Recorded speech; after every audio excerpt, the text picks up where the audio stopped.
Since the pandemic started, the money supply within the US has risen by $6.3 trillion. This is equivalent to a monthly increase of $233 billion, a daily increase of $7.7 billion, and an hourly increase of $324 million. Clearly, the money printing and quantitative easing have gotten way out of hand over the past 2 years, and now we're facing the disastrous consequences of these economic policies. Last month, we saw an inflation reading of 8.6%, which is the highest reading in 40 years. Meanwhile, average gas prices across the US have rocketed to $4.50, and I don't think we even need to discuss housing. To make things worse, it seems like it's going to take several months, if not a few years, for inflation to cool down. But even if inflation were to go to zero tomorrow, all of the price hikes that we've already seen are here to stay. For prices to actually go down, we would need deflation or some radical change within supply and demand. So chances are prices will likely just continue to go up. But why did the Fed even allow for this? Many just assume that the Fed is filled with a bunch of idiots who don't know what they're doing. But I don't think this is completely true. The Fed has some of the best economists in the world on their side, so it's very likely that the Fed did consider this outcome. They simply decided that the potential consequences were worth the risk. But why do we even have the Fed in the first place, and why did they print money? It seems like things were way better before the Fed was even a thing. In fact, between 1776 and 1902, there was literally zero inflation. But ever since the Fed was created in 1913, the US dollar has only gone down in value.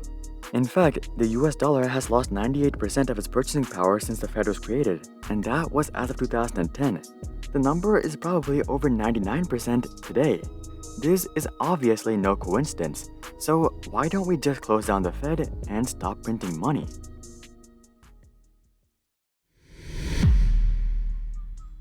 Well, to really understand why the Fed is even a thing, we have to take a look back at history and see how things were before the Fed. The Fed is actually not the first time that the US has experimented with the idea of a national bank. In fact, the US has played with national banking since the late 1700s. At the time, the national government was extremely weak both politically and economically. The vast majority of power was given to state governments so that they could better tend to local needs. While this might sound great at first glance, this made the national government rather useless. They weren't able to achieve national goals such as paying off war debt, stabilizing the currency, and rebooting the economy. So, the Founding Fathers eventually decided to replace the Articles of Confederation, which was the original document that governed the US, with the new and improved US Constitution.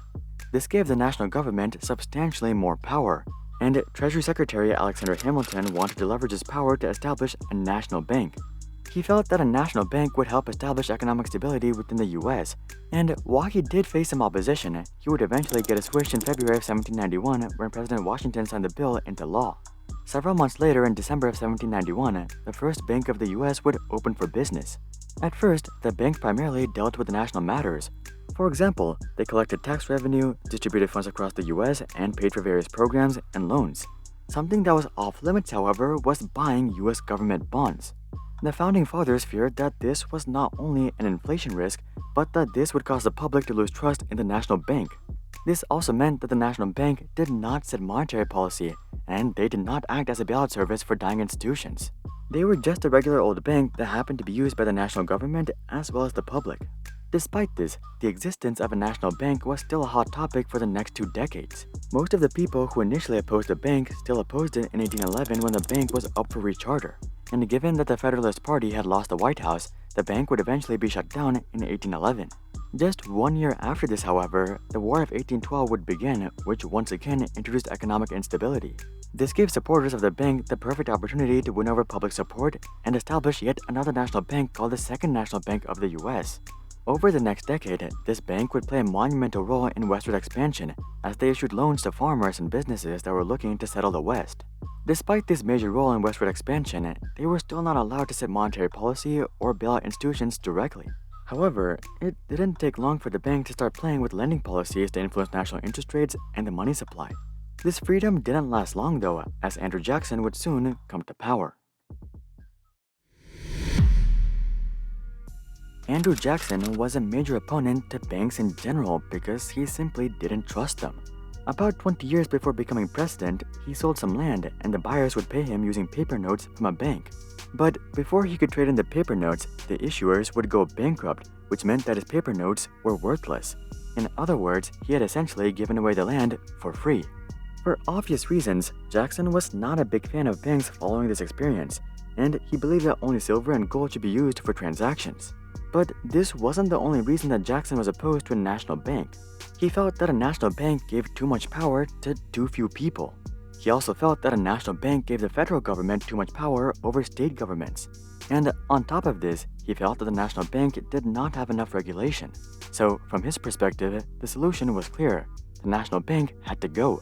And when he won the 1832 election, he felt that he had affirmation from the public that that's what they wanted as well. Jackson would veto the rechartering of the national bank, and though Congress tried to override his veto, they would not be successful. Jackson would pay off the entire national debt by selling federally owned land and cutting spending substantially. He would divide the remaining reserves amongst the state banks, and with that, the US would enter a period with no national bank. This actually worked out great for quite some time, and it seemed that there was no need for a national bank. But eventually, the Civil War would roll around, which not only devastated the economy, but resulted in loads of debt. And this time, there was no national bank to maintain stability and keep debt under control, which led to banking panics becoming rampant.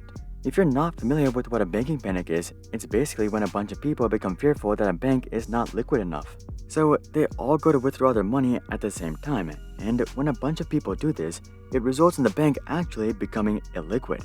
The US saw such panics almost every decade. There was one in 1873, one in 1893, and one in 1907.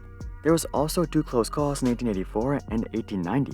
During this time period, people lived in constant fear that their bank could collapse at any time, and it was more popular than ever to just store gold under your mattress. The US put up with this uncertainty for several decades, but the 1907 banking panic would end up being the last straw. The public was sick of living in constant fear of a financial collapse, and the government was sick of constantly dealing with economic instability. So the government got together and hashed out the details of a new national bank. And eventually, in 1913, they would pass the Federal Reserve Act, which established a Fed that we all love and hate today. As we can see from history, there needs to be some sort of central financial body to ensure national financial stability. This isn't to say that a decentralized system is impossible, but thus far, a centralized system has simply been far easier to establish and maintain. So, alright, the existence of the Fed makes sense, but why are they so reckless with inflation? I mean, this is literally the third time that we're seeing high inflation within the past 100 years. Well, the thing to keep in mind is that the Fed is not trying to eliminate inflation by any means. In fact, they want inflation. Not 8 or 10% inflation, but 2 or 3% inflation. So whenever we're under that target rate like we were during the COVID recession, the Fed will lower rates and print money. And whenever we're above that target rate like we are right now, the Fed will increase rates and engage in monetary tightening. But why even play this difficult balancing act and artificially create inflation? Well, there's a few reasons for this, starting with encouraging spending and investing. Every year that you simply hold cash in a savings account, you're basically penalized 2 to 3%. This discourages people from hoarding cash in a bank account. Instead, they end up either spending the money or investing the money. The government doesn't really care which one you do because both of them help the economy and GDP. There's actually a full-on economic theory surrounding this phenomenon called the paradox of thrift.